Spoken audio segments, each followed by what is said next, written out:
All right. Here we go, back again on the other side of the coin. All right, welcome back to the other side of the coin, ladies and gentlemen. Here's your match review. I mean, look, it was a good performance, no doubt about that. I mean, 4-0 victory is exactly what the doctor ordered. We wanted a comprehensive victory, and that's exactly what we got. I mean, I would have liked to see some of our attackers get a lot more goals, but nonetheless, it was a nice kickabout, as Ivan Tooney would say, against Malmo. Malmo, let's be honest, did not pose much of an issue. We'll start with the initial match reactions right now.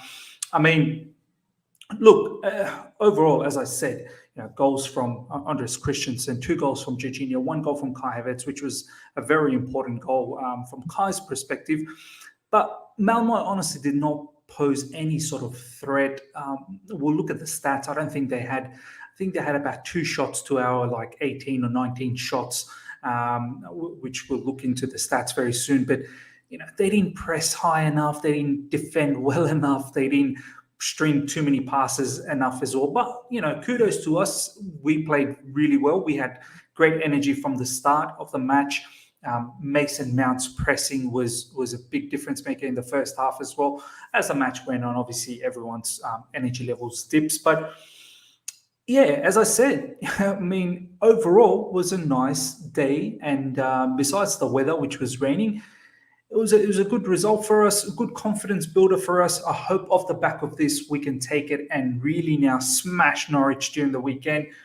Not really much to say besides that it was the kind of, reaction, I suppose, off the back of that Brentford game, or it was a kind of confidence building match result that we all expected.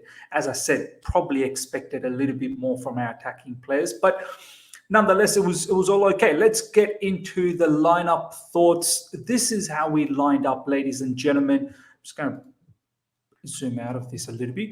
This is the lineup that we had. Romelu Lukaku up front, Mason Mount, Timo Werner just behind them, Cesar Azpilicueta, N'Golo Kante, Jorginho, Ben Chilwell as N'Golo Kante and Jorginho as the double pivot, Ben Chilwell and Azpilicueta as the wing backs. It was strange to see Azpilicueta at times playing as a free role, roaming around everywhere, to be honest. Christensen, Thiago Silva, Antonio Rudiger rounding up the back 3, and Mendy up front. Look, if you've seen my preview, I said that this is a match where we could probably do without Romelu Lukaku and Timo Werner, and I had a front 3 of Mason Mount, Callum Hudson-Odoi, and Kai Havertz, which is what we ended up having anyway, without the unfortunate injuries, I suppose, which we'll get to.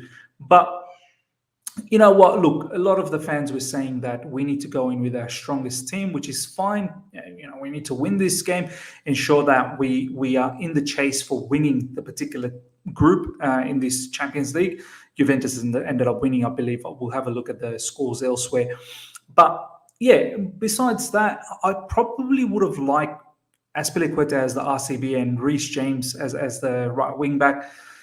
I just thought that Reece James provides a little bit more impetus, and Azpi can do what Azpi does anyway from the RCB role. I just didn't think we needed to have so many defensive players against Malmo, and we saw Malmo wasn't a threat at all. So overall, that was my only qualms, I suppose, I had with the lineup. I just feel like Romelu Lukaku and Timo Werner, we could have done with a bit of rest. And then Thomas Tuchel is the one who said that Lukaku is getting overplayed. So look, the injury that happened later on, I'm not blaming that Thomas Tuchel could have done without Romelu Lukaku, because injuries just can happen. This is just an unfortunate event. But as I said, we had enough in our tank without Timo Werner and Lukaku, and also Azpilicueta, could have just slipped into the RCB role. But it is what it is. We ended up winning, which is fine. Let's have a look at the player analysis, where we're going to get a lot more conversations about the match in itself. Start from the back. For me, as you can see the ticker, Rudiger was the man of the match for me. I mean, he was unbelievable from that left CB role, driving run at first half where he put the ball through to can't exactly remember, might have been Lukaku, might have been someone else, Oh, it might have been Timo Werner, and the opportunity was just missed. And then obviously second half he did the similar sort of drive again, and he wins himself a penalty in this sort of situation. And the picture that came out of that, I need to show you guys. That was just a hilarious picture. Look at this. This is sensational. As soon as he wins the penalty, this is his reactions to it. Rudiger was unbelievable defensively, rock solid, going forward. I even tweeted out, this guy's a proper playmaker. Do you know what I mean? So for me, he was fantastic. Silva, as always, very strong, keeping everything very clean and neat. Strong defensive. Christensen gets himself the goal. Brilliant goal as well, finding himself in these sort of areas and then smashing that goal in after Silva's cross from this area, which was, I think it was from a corner, and the play sort of transpired, and then Silva ended up crossing from this zone for Christensen. Amazing how our defenders are scoring and assisting, which is incredible. So yeah, Silva got himself an assist. Christensen got himself a goal. Fantastic. Aspilicueta, look, overall, I didn't mind his game, but I was a bit confused as to where he was playing, because he was not only here, but he was at times in the middle. Sometimes he's right here as well, which was incredible. So that sort of made me think that that was the free role, and it could have gone to an attacker, because at the end of the day, defensively, we weren't getting pressured at all. So could we have had another attacker instead? Could Reece James might have played? I don't know, and that's something I'd love to know what your thoughts are, viewers. I mean, was there a need to have AC and Aspie? Aspie could have played in that role, and perhaps we could have used another attacker who ended up playing a free role anyway. Okay, Chilwell on the left side. Decent game, found himself in these sort of areas consistently now. He seems to be in these sort of areas with the ball, which is fantastic. Got no issues with him. I thought it was quite decent as well. Jorginho found himself with 2 goals, 2 penalties, Ballon d'Or, eventual winner, hopefully. Once again, a neat game from him, controlled everything in midfield, which is great.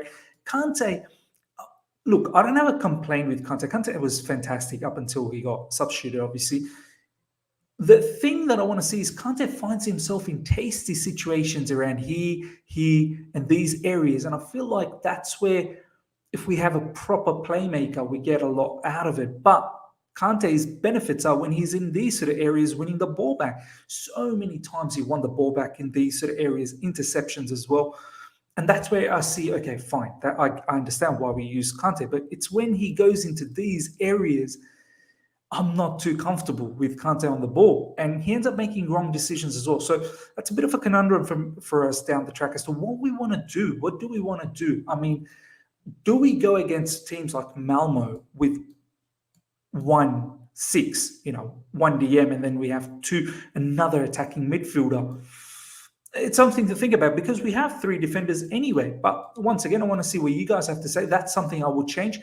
Mount was really good in my perspective. Honestly, I mean, he hasn't played for a while. He's come in. His pressing was good. His quick crosses from the right was fantastic as well. I think he created a lot of havoc. So I loved his energy all throughout the game. Till the 90 minutes he was running around, ladies and gentlemen. Timo Werner, before he got injured, I must say, he was very good. I liked his energy. I liked his running around, his movement. He was creating a lot of havoc. And his link up with Lukaku was looking good, to be honest. And Lukaku as well, before he got injured, he was actually quite good. Wins that penalty, and that's what got him injured. And yeah, we're going to talk about Lukaku and Werner injury very soon, but both these players, they looked very decent before they got injured. Callum Hudson-Odoi came on for Timo Werner, who I thought was very good. I would have started Callum Hudson-Odoi, in all honesty, and would have rested Timo Werner, but Callum gets himself that assist for Havertz. Has got Havertz as well, very, very good once he came on. And I said it, I tweeted something out, and I just want to quickly show you guys the tweet, that this is it. This is Havertz's chance now to ensure that he takes full advantage. This is what I tweeted out. Havertz is now guaranteed starter for the upcoming games. He's the next best thing as a striker. Need him to take this situation seriously. Chelsea FC needs goals up front, and he needs to believe that he can be the difference maker. So for me, great goal from Havertz from this sort of tight angle. Callum Hudson-Odoi puts him through for that assist, and Havertz finds himself in this area and finds that goal. Really, really well taken goal, and kudos to Havertz for that particular goal. Okay, let's talk about the player injuries. I tweeted two things out. I want to show you guys this other tweet. With no Werner and Pulisic, who's bringing the pace and havoc to the opposition, this is where Cho has to stand up. He has to take the opportunity. This opportunity, like his life depends on it. Ruben Loftus-Cheek got a sniff, and he ate it up. This is your chance, Callum Hudson-Odoi. So I've already shown you guys, the tweet for Havertz. Now I've shown you guys the tweet for Callum. Look, for me, Lukaku could be out for a little while. That was an ankle injury, it seemed like, and it looked very heavy. So most likely he's not playing against Norwich. I'll be very surprised if he even features against, I think the one after Norwich is the Carabao Cup, so I don't think he'll feature. I'll be very surprised if he's available for the weekend after. So we'll see. Right now, Havertz will get a bit of a chance, and I want him to take the full opportunity. Similarly with Timo Werner, pulled up a hamstring. I think it was a hamstring injury, so he's probably gone for a little while too. So Callum will get some opportunities because Pulisic is nowhere to be seen. So both of these players, massive, massive issues for us. No strikers, both injured, but we've got a strong team. We've got got depth. We've got quality in depth, and it's time these players now step up. That's how I look at it. So let's see what happens. Let me know what your thoughts are in regards to who should be taking those opportunities. Ziyech in today's match, 5 substitutions, still doesn't get a look in. I mean, does he get an opportunity with these injuries as well? My man of the match, as I said, Antonio Rudiger. He was unbelievable in that left centre-back position, driving runs forward and creating so much havoc. That's my man of the match. Let me know who your man of the match is, ladies and gentlemen. Some final thoughts of the match. Look, as I said, nice, easy match to get in. Good confidence builder. We were in full control of the match, the entire match. Malmo didn't pose any threat. As I said, would have loved to see some more attacking players get behind the goals. Hopefully that will be the case against Norwich with now Werner and Lukaku injured. And hopefully the players can start building some momentum off the back of this. Players like Saul came off the bench, Alonso came off the bench, Reece James hopefully will get a runabout against Norwich as well. So hopefully all of this means more confidence for us. Finally, this is what the table looks like, ladies and gentlemen. Chelsea second with 2 wins. Juventus with 3 wins out of 3. Let's have a look at the Champions League situation here. Let's see if we can go to Group H. Yeah, Juventus ended up winning 1-0. Let's have a look at the other matches as well. Champions League.